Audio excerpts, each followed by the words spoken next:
சித்திக் ரலியல்லாஹு தஆலா அன்ஹு அன்னவர்கள் சொல்லி காட்டுவார்கள், உங்களிடத்தில் பரிசுத்த குடும்பத்தினர்கள் இருந்து கொண்டிருக்கின்றார்கள், அவர்களை நீங்கள் பின்பற்றுங்கள், அவர்களை பின்தொடருங்கள், அவர்களை கண்ணியமாகவும் பாதுகாப்பாகவும் அவர்களை வழிநடாத்துங்கள் என்பதாக அன்பார்ந்தவர்களே.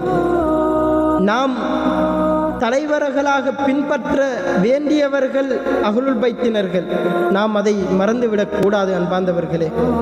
ஒரு முறை ஒரு அன்பார்ந்த இஸ்லாமிய நெஞ்சங்களே, கண்மணி நாயகம் ஸல்லல்லாஹு அலைஹி வஸல்லம் அவர்களுடைய குடும்பத்தை நேசிக்கின்றவர்களுக்கு இந்த உலகத்தில் அல்லாஹ் சுப்ஹானஹு வ தஆலா பல்வேறுபட்ட பாக்கியங்களை கொடுத்திருக்கின்றான். அன்பார்ந்தவர்களே, நாயகம் ஸல்லல்லாஹு அலைஹி வஸல்லம் அன்னவர்களுடைய குடும்பத்துக்கு உதவி செஞ்சவர்களுக்கு சுவர்க்கத்தை நாயகம் ஸல்லல்லாஹு அலைஹி வஸல்லம் அன்னவர்கள் கனவில் வந்து கொடுத்திருக்கின்றார்கள். இன்னும் பல்வேறுபட்ட வலிமார்களும் கூட விலாயத்தையும் பெற்றிருக்கின்றார்கள் இந்த நேசத்தின் மூலமாக. நாயகம் ஸல்லல்லாஹு அலைஹி வஸல்லம் அன்னவர்களுடைய குடும்பத்தை நேசிக்கின்ற பொழுது விலாயத்தையும் கூட அடையக்கூடிய பாக்கியம் இருக்குகின்றது. அன்பார்ந்தவர்களே, நாயகம் ஸல்லல்லாஹு அலைஹி வஸல்லம் அன்னவர்களுடைய பரிசுத்த குடும்பத்தாரை நம்முடைய குடும்பத்தை விடவும் நாம் நேசிக்க வேண்டும்.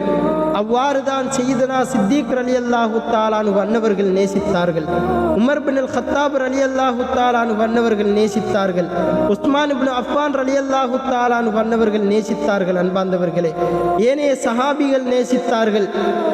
எவ்வாறான சஹாபிகள் நேசித்தார்கள் என்று சொன்னால், வஹியை எழுதிய சஹாபிகள் கூட நாயகம் ஸல்லல்லாஹு அலைஹி வஸல்லம் அன்னவர்களுடைய பரிசுத்த குடும்பத்தாரை நேசித்தார்கள். அன்பார்ந்தவர்களே, இந்த உலகத்தில் நாயகம் ஸல்லல்லாஹு அலைஹி வஸல்லம் அன்னவர்களுடைய குடும்பத்தை நேசிக்கின்றவர்கள் வெற்றி பெற்றார்களே தவிர தோற்றதே கிடையாது. அன்பார்ந்தவர்களே, இம்மையாக இருக்கட்டும் மர்மையாக இருக்கட்டும், அனைத்து இடங்களிலும் நாயகம் ஸல்லல்லாஹு அலைஹி வஸல்லம் அன்னவர்களுடைய குடும்பத்தினூடாக நமக்கு வெற்றிகள் காத்திருக்கின்றது. அன்பார்ந்தவர்களே, அல்லாஹ் சுப்ஹானஹு வ தஆலா நம்முடைய அனைத்து ஹாஜத்துக்களையும் கைராக்கி எம்பெருமானார் ஸல்லல்லாஹு அலைஹி வஸல்லம் அன்னவர்களுடைய பரிசுத்த குடும்பத்தாரை நம்முடைய உயிருக்கும் மேலாகவும் நாம் நேசிக்கக்கூடிய பாக்கியத்தை தந்தருள்வானாக. வ ஆகிரு தஅவானா அனில் ஹம்துலில்லாஹி ரப்பில் ஆலமீன்.